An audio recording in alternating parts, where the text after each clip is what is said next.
Even though I'm a vegetarian, I think you should kill that Yeti. The heck? Censorship in my games? This is why I only play Japanese games. They have yet to be ruined by the woke mind virus. I mean, there's nothing woke about... whatever this is. And what could possibly be more Japanese than Square Enix? Been a minute since I caught up with them, to be honest, after 2022 basically being the year of the square. I needed a detox, so what's going on over there now? Forspoken? Paranorma site? Ooh, okay, that's pretty interesting. Huh? What? Portopia remake running on cutting-edge new AI technology and it's borderline unplayable? Wow! At the very least, they still have their NFTs. I love being a fan of this company's output. But hey, at least they did listen to me by booting the big bad boss man. It also seems like they kept Gex somehow. And they even unshitted Chocobo GP, which is cute, and I legit do just hecking adore the Final Fantasy series and all that surrounds it, warts and all. Dirge, Crystal Bearers, Tobal, and even the numbered games are pretty great. Ain't to say that I can't have my hang-ups even there, though. I mean, Final Fantasy IX could add faster combat, I suppose. 15 could have been finished. 16, can't say I was a big fan of its rollout. Just something about the tone of the writing, the way people talked and dressed, as shown within the trailers, hit it to me as stoically, generically fantasy-y and even a little overtly manly in a way I'm not used to from this series, and I kind of want to talk about that. Granted, here's the part where I disclaim, this video won't be in any way about masculinity bad. I love me some big meat man guy media. Crew Buster? Fuck yeah. This Contra box art? I'd smoke that cigar. That one Arnold clip where he's all like, I'm a stud. I'm ballsy. I don't take no shit from anyone. I smoke my stogie anywhere I want. I don't have to find a hideout place like you. That shit is incredible. Fun, cool, great, amazing, and pure. Shout out big dudes. Shout out whatever this is. Bring it back. Normalize crop tops for boys. Fashion. But it does hit weird to me coming from Final Fantasy, as that's a series that's had a very storied, controversy-ridden, subversion-filled, and rejection-heavy history with manliness. Or fantasy, for that matter, as, you see, I wouldn't personally say that most Final Fantasy games are actually fantasy. The few that are would be 1 through 5, some spin-offs like Tic Tacs or Adventure, and maybe 9 or 12. But even in those cases, I wouldn't argue that they fall under high fantasy. High fantasy being somewhat more respected works like Lord of the Rings, with very consistent tones, stern medieval English ways of speech, big overthought lore, and hella kinda tropes and typicals. Elves, castles, princesses, dwarves, all done in the most straight-facedest manner. As you can see, very straight-faced. And with the exception of Tic Tacs, I'd say the remaining FEFFs ain't high, but rather pulp fantasy, which is also where many old adventure games sit. Where it's like, hey, you know, you got the castles and some knights, maybe a dragon or goblin or two, but the fourth wall isn't too important and people speak much more casually and the tone can be a lot lighter or jokier. And sometimes shit'll just be like, fuck it, here's some goddamn funfair rides or unfitting ways to dress. Same way Final Fantasy 1 has War Mech, 9 has a beanie goblin, and in 4 you go to space and there's hella anime influences and Asian pulls all over the place that wouldn't otherwise be there that way. That said, what Final Fantasy, in my opinion, has always dodged is the, let's call them less fun aspects of pulp fantasy, or even high, or just fantasy in general, being that a lot of it can feel like it was written by very dude-ass dudes. Boys, maybe more so, with shit oft being sleazy and horny ass, or really hard up on harshly enforced gender binary roles, and maybe some racism on in there too, all to ostensibly enable the idea of the self-insert superhero, always great savior man, potentially white. You know, like fucking Magus. I don't really think of it that way when I wrote about it, but Magus is pretty textbook that. At least older pulp fantasy though, right?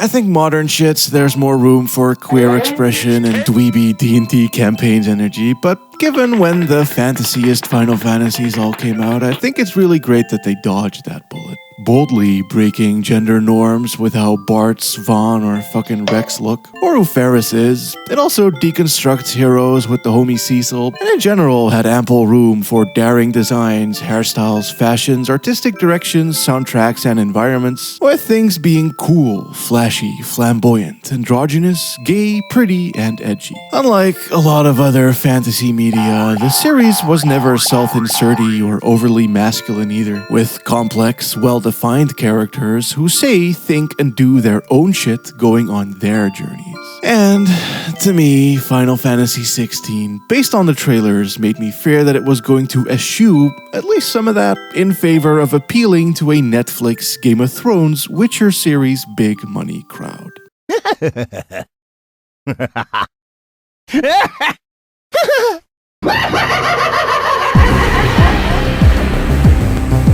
Actually playing the game though, I honestly fucking loved it. Clive is such a cute, fluffy himbo-bimbo boy. A sweet summer child, damaged by fuck shit, but not at all cynical or overly broody. Displaying a wide range of emotions, cracking smiles, crying tears, getting angry, and not being afraid to share his mind at any point. He's definitely not a insert guy, is what I'm saying. A very FFian protag in his complexity, edge, and trauma, and I also just think he looks really cool. Dark Knight Cecil, ex-Squall, ex-Vincent Valentine energy, black and red, spikes and belts, scar, emo hair, and rocks where his brain should be.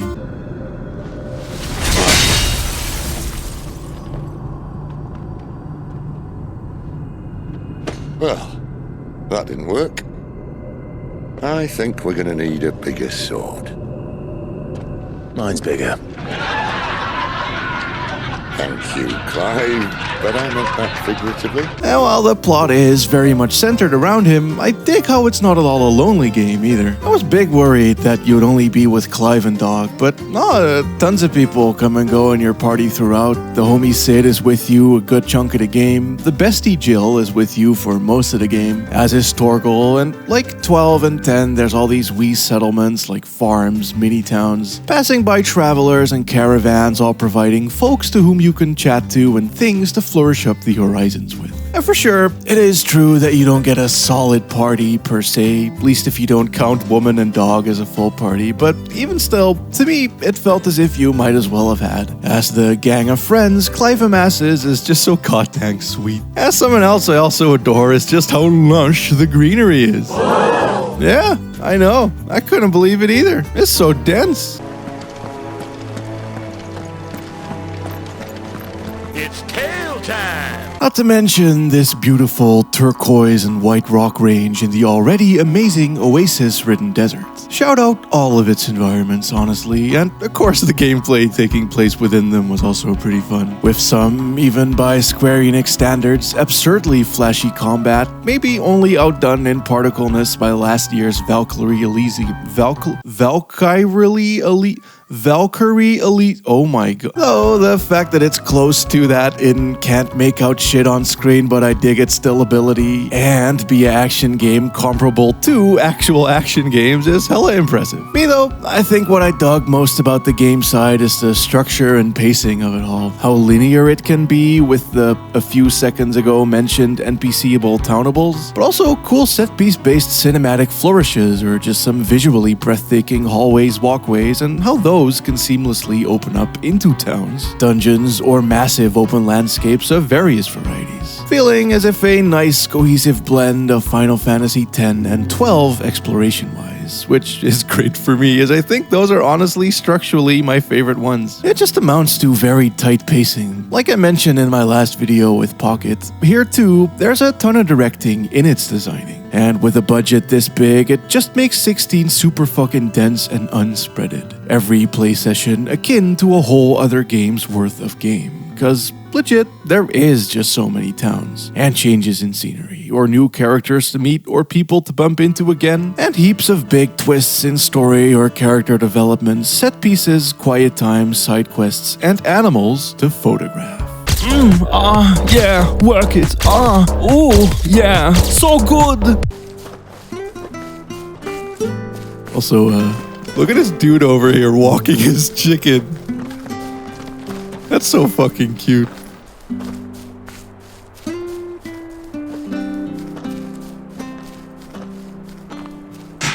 Moreover, though, I appreciate the fact that you do go to space and that there are robots and mechs inside of these weird techno-prog rock dungeons. Even having those fucking item orbs that Final Fantasy XIII used to have, which, you know, some of the ancient structures do look a little like 13 ships maybe, in how pointed and white they are. And in these zones, you also fight some very Seath-looking enemies with some very Seath enemy-ass names.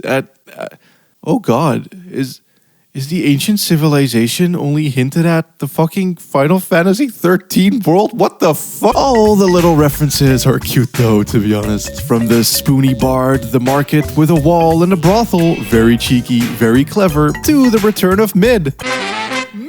And of course, the Vivi scarecrows. Dang. If this was a more general video, I easily could have gone on for dozens of minutes about all the minutities, like, say, the look at the particle effects, the intense designedness of each and every inch of land, the atmosphere and music cohesing together to provide so many swaggy moments.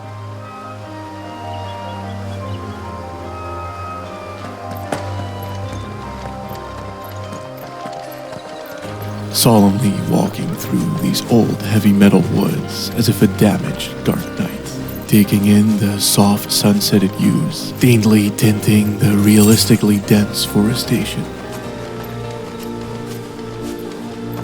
Whimsical music, a brook and a bridge, overlaid with a clean, stylish UI. I mean, legit though, this battle UI looks fucking incredible. It's giving straight Gungrave. And said whimsical music is also pretty great. Or the part where there's fucking rapping during a boss fight, or the jazz in the desert. Heck yeah. Again, because of the trailers, I was worried the OST would just be orchestral wank instead of Final Fantasy wank, but then I probably shouldn't have underestimated a composer who is capable of this.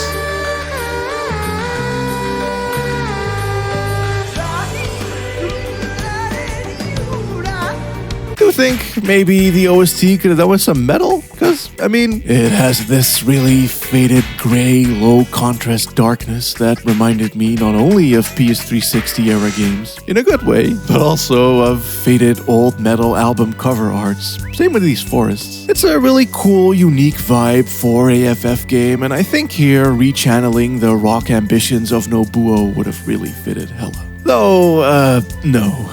If I hadn't made it clear by now, Final Fantasy XVI is not on some Game of Thrones The Witcher shit. It has more references to fucking Dragon Ball Z than anything else, with the whole Spirit Bomb sequence being recreated. And it's also a Japanese enough of a game to where these medieval European-looking motherfuckers are doing the classic European custom of sending off the dead with lanterns. I suppose all of this simply goes to show that you can't ever trust trailers. They're always cut with a certain aim in mind that can be wholly devoid of the final product.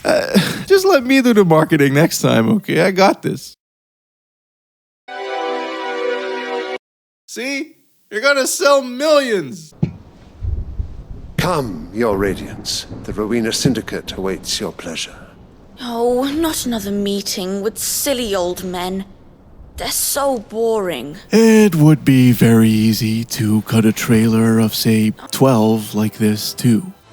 Taking only the old round table men, Bosch von Bronzenberg, the big war parts and airships and summons, ignoring you being a goobery little twink and it mostly being a fun, jaunty adventure. I don't care when the plot goes all like, the Nethicite, Magicite, the glory of Dalmasca. Like, dog, shut your fucking medieval mouth and suck my nuts. I don't give a shit. But I love everything around it. How the cast develops, the amazing locales, the addictive gameplay, the music, art direction, design, and so on and so forth. And that's the same here, as 16 also easily could have led with Teen Clive. The Final Fantasy child, the comedic or quiet moments, the towns, this androgynous motherfucker, the big edge, and the many women's, but I guess they chose that potential Game of Thrones bag over their usual audience.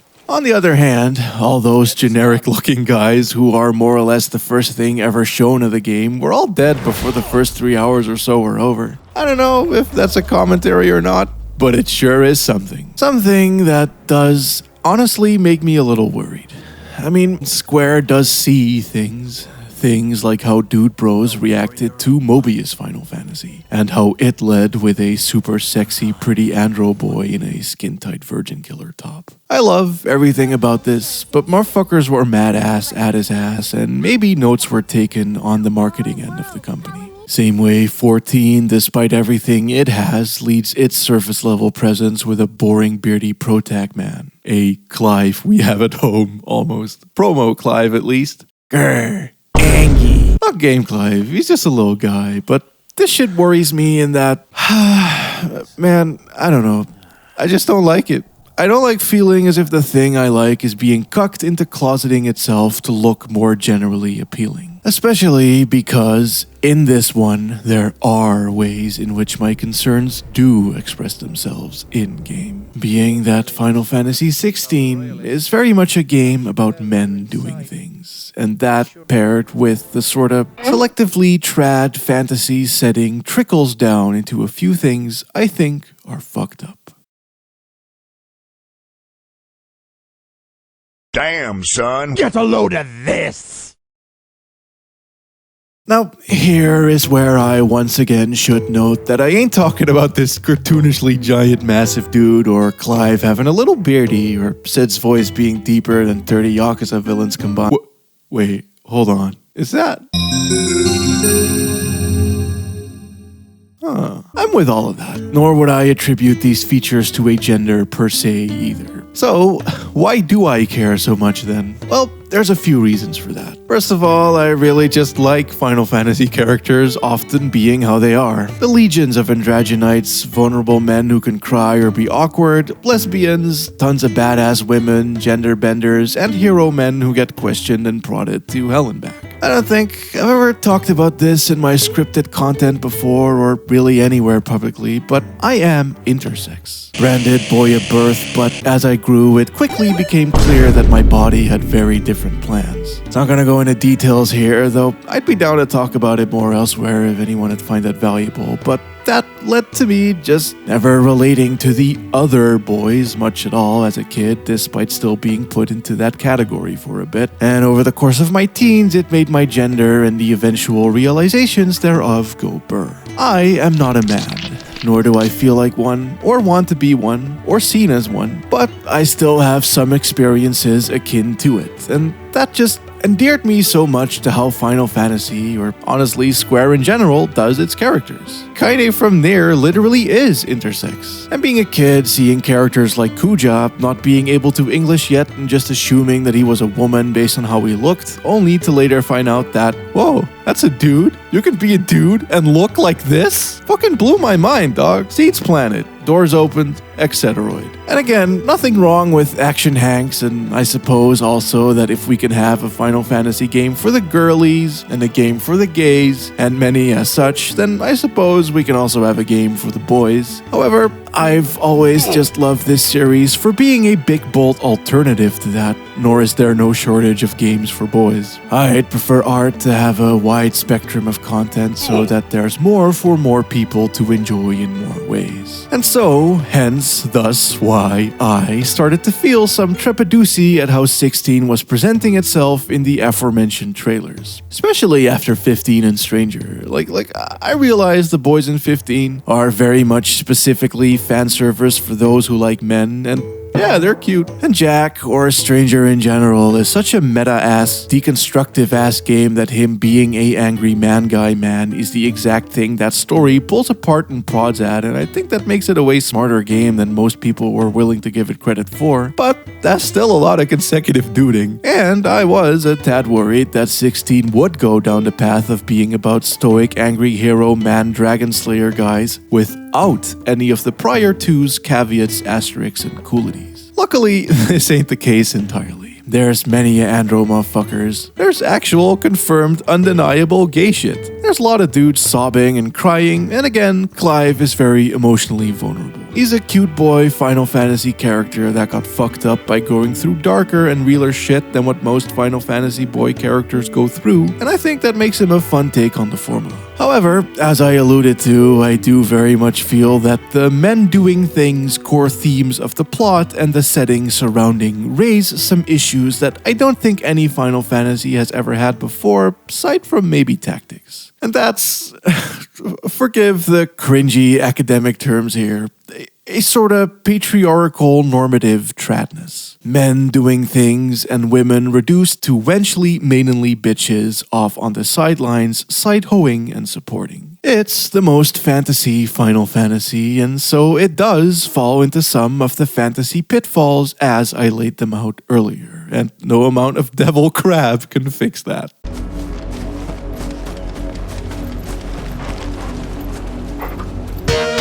Shout out Jill though. I love Jill. Jill's great. She's cool and funny, cause like Clive, she has straight man vibes when it comes to the dynamics with everyone else, and she has her own motivations and moments and growths and personality, and takes the lead in a fair few situations whenever Clive feels a little too awkward or keeps him grounded when he gets too emotional. Though, in all of that, she does also stand in service of him in a way, which I think is fine. I'd argue Tifa, for example, does to Cloud too. Doesn't all have to be like 10 or 12, where it's really more so Yuna's story than Tidus's or Ash's over Vaughn's. But given that you play as Clive alone, it does feel a little bit like she gets shifted to the background a lot more than she really even honestly actually is. I mean, she's with you in your party for like 90% of the game, but I sort of feel like the reason this hits different is due to the motherly, down-to-earth, caring, keeps me from doing dumb shit sort of vibe that characterizes Clive's and Jill's relationship. In basically the exact same way many men traditionally look at their wives, as if a addition to their existence rather than a existence on its own, if that makes any sense. Doesn't devalue her character or actions, I don't think, but it does sort of fit as a cog in the man machine, if you will, especially near the end where her support becomes very support as Clive more and more becomes the main guy. This goes for everyone else in the story too, mind, as shit goes all kill God with the power of friendship, which I do like, and I love the whole party, but it still stung a little to see her backseated a lot near the end, especially with how it does the transition of her summon powers to Clive by way of a kind of a sex scene, and I do not like making a sex scene a transition of power like that. Like thematically, that feels bad to me. Woman gift to man, unga bunga. Like, is that what this is? Some caveman shit? Clive owned the bitch now? What the fuck? It just read as very dated, and that's certainly far from where it ends. You see, Clive's mom is a awful person, really mean to the slaves in particular, and the king, Clive's dad, who is just as responsible for said slaves, talks to Clive all like, haha, my bitch wife, am I right, son? Don't mind your mother, she's just a little silly with it, only for her to then become more or less the main villain for a bit, and sure, yeah, she is a terrible fucking person. Screw her and everything she stands for, but, the framing I do not like.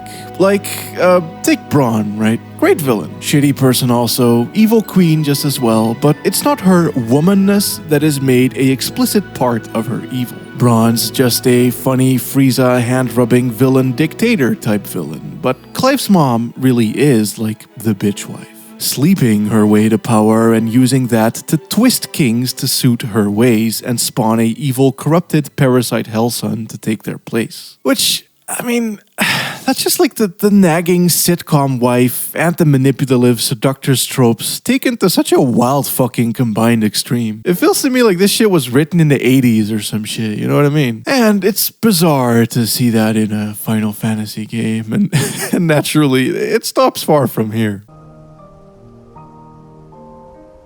The Angry Gap? Huh.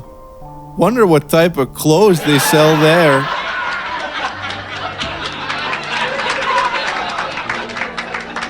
A lot of the time, to show how bad a bad dude be, they do so by making him needlessly violent towards women. It's not ineffective exactly, but A, I already dislike this guy because he killed all of my friends, and B, when you continuously show men to be bad by only showing their actions as opposed to women, that makes me think more so of the writers than any of the characters in question, because that's just objectifying women. Turns them into narrative tools to serve only to flesh out the characters of the dudes. And it definitely does this enough to start to feel as a pattern, or at the very least a crutch, and I think that sucks. Same way a lot of the women are sex workers. I have nothing against sex work whatsoever, and I think normalizing neutral or positive portrayals of it in media is a good thing, as being just a thing some people do, right? But when so many of the women NPCs are that blended with everything else, I did also start to look at that a little bit like, Certainly when many of the other female characters on the side are people you get to know through Sid, and it's sorta implied that Sid slept with all of them, which also fine on its own, whatever, but that too within this whole package is like, why are almost all the women you talk to prostitutes or Sid's side bitches? It, I'd argue, definitely adds a type of framework, a point of view, a filter that the women in this game are looked through as a whole. Being that all voids in FF16 exist only to provide character growth or depth to the male characters, but will very rarely exist on their own terms. Which brings us to Benedikta. Benedikta is one of the villains who, like Clive's mom, sleeps around to get what she wants. And like many of the side woms, also had a thing with Sid in the past. When you first approach her, he'll be all like, "Are you sure you are happy living like this? Cause I guess, God forbid, she'd have fun sleeping around." And then she gets yeeted on in a boss fight, and then Clive sucks up her powers, after which she loses it and becomes all weak and crazy. And then she gets essayed in the woods, upon which she has a Advent Childrenian mind prism with Sid, where she's all like, "This is what I get for not listening to you," which... Of course, then she gets her powers back, but in a evil, crazy way now, and I just... You can only write something this gross and tone-deaf regarding sexual assault if you're just some fucking guy who knows nothing about it. And it just sucks that it's in here, because it really didn't have to be. She could have just lost her shit, and it would have been like, yeah, okay, tropey, malicious, slutty woman, bitches like that exist sometimes, it's a character, whatever. It's not ideal, but I'd say she has more than enough depth to her to make it more than just that. But adding SA in there is just a little twisty aside to get her to go Super Saiyan so you can kill her in a, admittedly stupendously epic kaiju battle. It's fucked. It's not like it doesn't lead nowhere, because of course it leads to character growth for Sid and Clive, but I don't think I need to explain how a woman's assault and subsequent death leading to character growth for two men and a neat little power-up for one of them says something about the point of view from which this was written. It's a madness in the writing. That's not me assuming the gender makeup of the dev team. I do think it more a product of the setting and the plot therein, or perhaps some lost in translation Game of Thrones themes, or maybe Joshua P.'s directing. I don't know, and neither do you. But just tonally, to me, this is where the men doing things thing becomes really fucking ugly. Because it does feel as if these aspects were written in the fucking 1980s, and where that does result in some cool over-the-top action, it also made for some unfortunately sexist tropes. Given that this is the first title in the series to have sex in it, I was mentally prepared, but what I couldn't have fathomed was just how pervasive it all is too. Like Jill offhand mentions it maybe having happened to her as well, and it also sets up a whole revenge quest for the big villain guy, and some imagery that in this context I think maybe should have been thought through more. Defo Clive calling her a monster before killing her immediately after, not ideal. And granted, SA is a unfortunate reality of the time and place the setting is based upon. pillaging and looting wasn't just burning down houses and finding treasures, but I mean, the game has fucking Mughals in it, and magic. It's not set in medieval Europe, so I do take umbrage with it being in here in general, and I especially take issue with how callously it's handled. Not to a game-ruining degree for me, though I wouldn't decry anyone who does feel that way, as I do like the story still. It gets rather dark in many other places as well, which often did work for me, to pull quite a few hard-hitting brutal gut punches. The punishedness of it I like too, and the edgy grimdarkification of Clive is great. I'm glad shit like that is coming back. Give a motherfucker a goddamn demon arm or a single wing, shit rules. And setting it in a medieval world of poop and piss added to it just as much.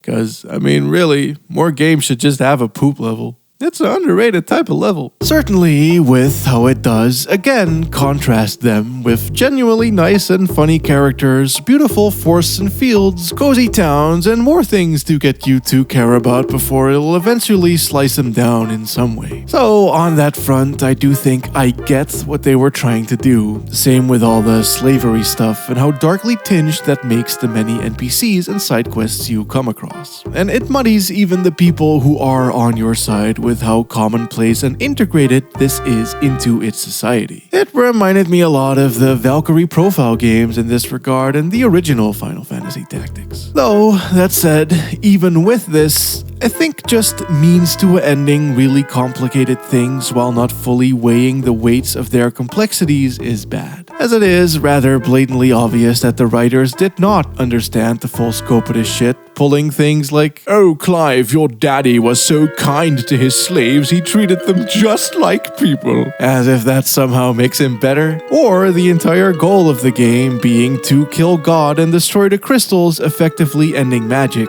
with magic users being the enslaved, which I can't help but sort of see that as being analogous to kill God to make black people white. I know that's not what the game argues, but that being even a possible reading just goes to show that these older Japanese dudes were writing shit way out of their fucking depth. And that goes for the SA shit too. It was bad in MGS5, it's bad in every 80s action movie where it serves as a motivation for the hero to beat up punks, and it's bad here for much of the same, ill-considered, deeply duded, meat-headed writing reasons. Big shout out to Cantankerous Crone, who turns out to be a real salt of the earth cool lady and a solid squad addition. Love mid as well. Doing the airships and pulling Yuffie like hijinks and peace out. Shit's cute. As I said, I really like the cast in general. They're all very multifaceted, human, flawed, and emotional. Taking a Evilise tactics plot and making it more about the people than the war bullshit, which is more so a backdrop for it all. And to its credit, its madness of men doing things it's not entirely unquestioned. Like, if you really want to get right down to it, it is ostensibly a plot of angry dudes bullheadedly laser-focused on tunnel-visioned goals dragging down the entire world with them. Which is a commentary, but it sort of makes that more of a the folly of man sort of thing. Man in this case, medievally meaning humans, like mankind, which is a style of phrasing I hate, but it sort of fits here, I suppose, as what is happening in the plot is clearly the fault of a very select few set of dudes, manipulated in the end only by their own egos more so than anything else. Couldn't be like real life, right? Never. Same with the slavery-tinged darkness. And I do like its flawed, messy humanity like that a lot, regardless of it leading to a few aspects I find distasteful, and mayhaps not questioning some of those aspects enough, if you ask me. It's a good game, okay? Shut the fuck up. Stop writing your lame little articles. I can't read. Last year, Elden Ring impressed us all with the term, Oh, a treat.